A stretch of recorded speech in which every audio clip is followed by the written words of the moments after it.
ये बहुत लाइट आ गया। बहुत बहुत नमस्कार आप सबको। बहुत खूबसूरत महफिल है। मैंने महफिलों का जो सुना था वो शाम का सुना था बहुधा, क्योंकि शाम को बड़ी अच्छी महफिलें जमती है। मगर आज मैं गलत हूँ, क्योंकि मुझे पता चला महफिल समय की कोई पाबंदी नहीं होती। महफिल में महफिल जमाने वाले लोग होते हैं। तो एक बार अपने लिए एक बार जोरदार तालियां बजा दीजिए, क्योंकि ये जो मेरा मिथ था वो बड़ी खूबसूरती से तोड़ा है आपने। मुझे इस बात की बेहद खुशी है।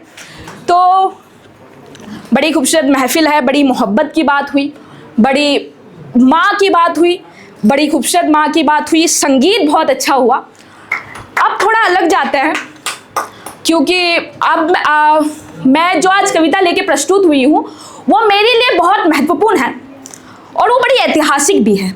ऐतिहासिक इसलिए क्योंकि मुझे उसकी तारीख याद है। यहाँ लिखने पढ़ने वाले लोग होंगे, उन्हें पता होगा कि आपको बहुत तारीखें याद नहीं रहती अपनी कविता लिखने की। आपको तारीखें तभी याद रहती है या तो किसी महत्वपूर्ण इंसान के लिए लिखी हो, या तो वो किसी एक महत्वपूर्ण दिन में लिखी हो। 22 जनवरी एक बहुत ऐतिहासिक दिन था। आप में से बहुतों को याद होगा और बहुतों को नहीं। तो 22 जनवरी 2024 को हिंदुस्तान का सबसे लंबा संघर्ष अपने आकार में आया था। राम मंदिर की प्राण प्रतिष्ठा हुई थी, राम अयोध्या लौटे थे। पर ये महत्वपूर्ण बात नहीं है कि मैंने उस शाम ये कविता लिखी। महत्वपूर्ण बात ये थी कि मैंने ये कविता राम पे नहीं लिखी। मैंने ये कविता राम के इतिहास पे लिखी है, राम मंदिर आंदोलन के इतिहास में लिखी है। देखिए, मुझ तक जो राम पहुंचे हैं वो किसी धर्म के नहीं पहुंचे हैं। मुझ तक राम लोक कथाओं, लोक गीतों, लोक मान्यताओं से पहुंचे हैं। मुझ तक राम मर्यादा के लिए पहुंचे हैं। मुझ तक राम इंसानी मर्यादा के लिए पहुंचे हैं। मुझ तक राम किसी पार्टी के नहीं पहुंचे हैं। मुझ तक राम कबीर के पहुंचे हैं। मुझ तक राम तुलसी के पहुंचे हैं। मुझ तक राम शमसी मीनाई की उन पंक्तियों के पहुंचे हैं कि मैं राम पे लिखूं, मेरी हिम्मत नहीं है कुछ, तुलसी ने वाल्मीकि ने छोड़ा नहीं है कुछ, फिर ऐसा कोई खास कलम कर नहीं हूं मैं, लेकिन वतन की राह से बाहर नहीं हूं मैं। तो ये शमसी मीनाई के राम है, ये कबीर के राम है, ये तुलसी के राम है, ये मेरे राम हैं, ये आपके राम हैं। तो राम की उसी इतिहास को मैं आज आपके पास लेके आई हूँ। जितने इतिहास के लोग हो गए उनका स्वागत है, जिन्हें इतिहास पढ़ने लिखने का शौक है उनका स्वागत है, और जिनका दोनों में से कोई शौक नहीं है, कोई बात नहीं, आपका मेरी कविता सुनने के लिए स्वागत है। तो सुनिएगा, क्योंकि वो जॉन ने भी कहा है ना कि आप मुझे अपना आप दीजिएगा और मुझसे कुछ भी ना लीजिएगा, कि आप मुझको अपना आप दीजिएगा और मुझसे कुछ भी ना लीजिएगा। मैं बेमिसाल हो तुम, बेमिसाल मतलब बाकमाल, मैं बेमिसाल हो तुम, मुझसे आप किस पे दीजिएगा। तो आज मैं आपके सामने रीजने के लिए आई हूँ। एक बार कविता सुनने के लिए एक दाद दे दीजिए, एक बार तालियां बजा दीजिए, क्योंकि महफिल जमनी चाहिए। देखिए, कविता हो या कहानी हो, दो तरफा की चीजें होती हैं। श्रोता और वक्ता दोनों बहुत महत्वपूर्ण होते हैं। दोनों में से एक भी कमजोर पड़ जाए तो कविता मरती है। तो आपने बहुत कमाल सुना है, बड़ा खूबसूरत सुना है, तो मैं उम्मीद करती हूँ आप मुझे भी उसी खूबसूरती के साथ सुनेंगे। इतिहास है, पन्ना पलटूंगी, आप उसका साक्षी बनिएगा बस। कि 500 साल का युद्ध था, बाबर का इसमें षड्यंत्र था। जब मंदिर तोड़ मस्जिद बनाई तब सीधा वार हमारे धर्म पर था। ये धर्म किसी एक धर्म का नहीं है, ये धर्म हिंदुस्तान की सांस लेने वाली हर उस व्यक्ति का है जिसने इंसानियत सीखी है। ये धर्म किसी एक धर्म का होकर मत सुनिएगा, ये सच्चाई होकर सुनिएगा। कि 500 साल का युद्ध था, बाबर का इसमें षड्यंत्र था। जब मंदिर तोड़ मस्जिद बनाई तब सीधा वार हमारे धर्म पर था। ना सुनी गई हमारी तब जब मुगलों का हम पर राज था। ना सुनी गई हमारी तब जब मुगलों का हम पर राज था। पर जाने कैसे देते उस धरती को जिसमें कभी मेरा बाबा खेला था। पर जाने कैसे देते उस धरती को जिसमें कभी मेरा बाबा खेला था। षड्यंत्रों के इस खेल में मंदिर तोड़ मस्जिद बनाई। षड्यंत्रों के इस खेल में मंदिर तोड़ मस्जिद बनाई और फिर राजनीतिक षड्यंत्रों पे मंदिर कभी ना बन पाई। षड्यंत्रों के इस खेल में मंदिर तोड़ मस्जिद बनाई और फिर राजनीतिक षड्यंत्रों में मंदिर कभी ना बन पाए। ये जो सुलझाना था एक दूसरे की सहमति से, इसे एक युद्ध का नाम दिया। ना मंदिर बनी ना मस्जिद की गरिमा बची, ना मंदिर बनी ना मस्जिद की गरिमा बची, बस दोनों धर्मों में एक दूसरे के लिए आग बढ़ी। ना मंदिर बनी ना मस्जिद की गरिमा बची, बस दोनों धर्मों में एक दूसरे के लिए आग बढ़ी। 6 दिसंबर का वो वक्त था 6 दिसंबर 1992, इतिहास बता रही हूँ आपको मैं। 6 दिसंबर का वो वक्त था, नए जज्बे का नया रंग था, शौर्य दिवस कहते उसको क्योंकि अब की बार ये ठाना था कि मंदिर वहीं बनाना था। 6 दिसंबर का वो वक्त था, नए जज्बे का नया रंग था, शौर्य दिवस कहते उसको क्योंकि अब की बार ये ठाना था कि मंदिर वहीं बनाना था। ढांचा टूटा फिर एक नए सवाल के साथ, ढांचा टूटा फिर एक नए सवाल के साथ, और अब की बार ये फैसला आखिरी होना था। युद्ध छिड़ी थी जो किसी की क्रूरता से, युद्ध छिड़ी थी जो किसी की क्रूरता से, अब वो आत्मसम्मान में आके अटका था। जाने कैसे देते उस धरती को जिसमें कभी मेरा बाबा खेला था।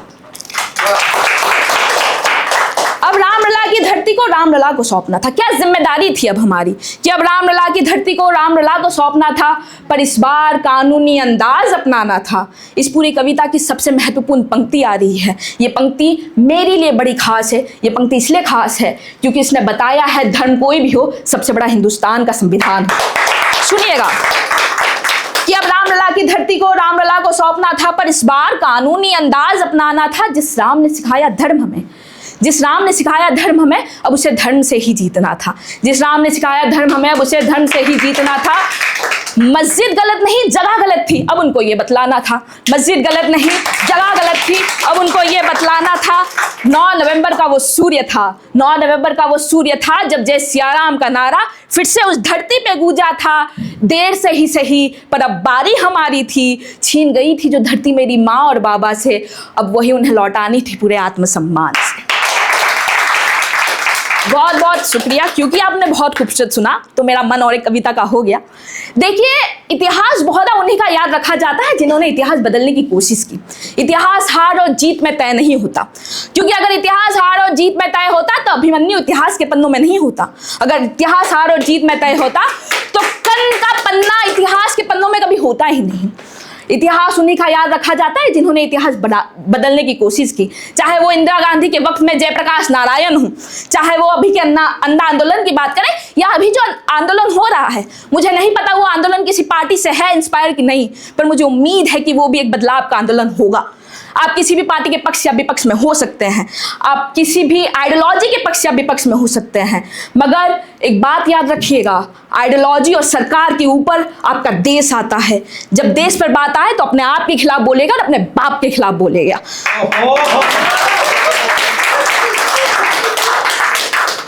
और मैं कलमकारों की महफिल में बैठी हुई, इतिहास गवाह है कि जब जब सवालें मौन हुई है सरकारों के सामने, तब कलम ने आवाज उठाई है कि पूरी हिम्मत के साथ बोलेंगे, जो बात है वो बात बोलेंगे। साहिबो, हम कलम के बैठे हैं, हम कैसे दिन को रात बोलेंगे। मुझ तक ये शिकायत बहुत आती रहती है। मैं देखिए पॉलिटिकल साइंस की स्टूडेंट हूँ, मुझ तक ये बात आती रहती है, मुझ तक ये बात पहुंचती रहती है कि इस देश का युवा पॉलिटिकली एक्टिव नहीं है। तो अगर इस देश की राजनीति धर्म पे चलेगी तो आई एम हैप्पी कि हम पॉलिटिकली एक्टिव नहीं हैं। अगर इस देश की राजनीति जातियों पे चलेगी, तब भी मैं खुश हूं कि वी आर एपॉलिटिकल, क्योंकि हमारे लिए देश आगे आता है। हम सरकारों से सवाल पूछते रहेंगे। अगर नीट का पेपर लीक होगा तो सड़कों पे आते रहेंगे। अगर किसी लड़की के साथ बलात्कार होगा और आप सिलेक्टिवली अपनी ओपिनियन देते रहेंगे तो माफ करिए, हम तब भी सड़कों पे आएंगे, क्योंकि हमें 2012 वाला दिल्ली नहीं देखना है, हमें एक नया हिंदुस्तान देखना है। भले ख्वाब आपने सजाए हो, उसकी सफलता की मेहनत हम दिन रात करते रहते हैं। तो ये मेरी तरफ से आप सबके लिए एक युवा की आवाज है, इसमें एक युवा का निवेदन है। मैं सुनाती हूँ कि हरन सुनी सिसकियों की आवाज हूं मैं, कि हरन सुनी सिसकियों की आवाज हूं मैं, सड़क से उठे हर शोर का सवाल हूं मैं। हरन सुनी सिसकियों की आवाज हूं मैं, सड़क से उठे हर शोर का सवाल हूं मैं। हर अनकही इंकलाब का प्रतिबिंब हूं मैं। हाँ, इस देश का युवा हूं मैं। हाँ, इस देश का युवा हूं मैं। नहीं हूं इस रैलियों की भीड़ में, नहीं हूं इन रैलियों की भीड़ में, ना ही किसी सियासती हिस्से में हूं, नहीं हूं इन रैलियों की भीड़ में, ना ही किसी सियासती हिस्से में हूं तो इस देश के ख्वाब पे, हूं तो बस इस देश के ख्वाब पे, जो हर बार तोड़ी गई है किसी ना किसी के नाम पे, जो हर बार तोड़ी गई है किसी ना किसी के नाम पे।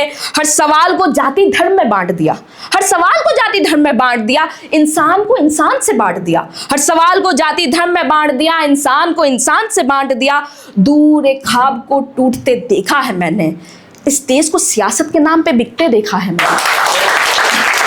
इस देश सियासत के नाम पे बिकते देखा है मैंने। देखिए, कविता का एक नियम है, कविता कभी उम्मीद ख़त्म करके नहीं पढ़ी जाती, उम्मीद पकड़ती है कविता। कविता उम्मीद का नाम है। तो मेरी आखिर की ये 4 पंक्तियाँ उस उम्मीद के नाम कि फिर भी उम्मीद की एक डोर थामी है मैंने, फिर भी उम्मीद की एक डोर अभी थामी है मैंने, अभी आंखों में सपने देखे हैं मैंने, फिर भी उम्मीद की एक डोर पकड़ी है मैंने, अभी आंखों में सपने देखे हैं मैंने। इस बदलते वक्त की एक बात हूँ, इस बदलते वक्त की एक बात हूँ, मैं कागज में जो लिखे गए उन सारे नियमों के सवालात हूँ। हाँ, इस देश का युवा हूँ। बहुत बहुत शुक्रिया, बड़ी खूबसूरत महफिल है, इसी तरह आगे बढ़ाते रहिए। पर एक बात याद रखिए, शायरी सिर्फ मोहब्बत की नहीं होती, शायरी इनकलाब की भी होती है, क्योंकि मुर्दा लोहे को औजार बनाने वाले, क्योंकि मुर्दा लोहे को भी औजार बनाने वाले, अपने आंसू को भी हथियार बनाने वाले हमें कम समझते हैं ये सियासत, मगर हमें इस मुल्क की सरकार बनाने वाले। बहुत बहुत धन्यवाद, बहुत शुक्रिया।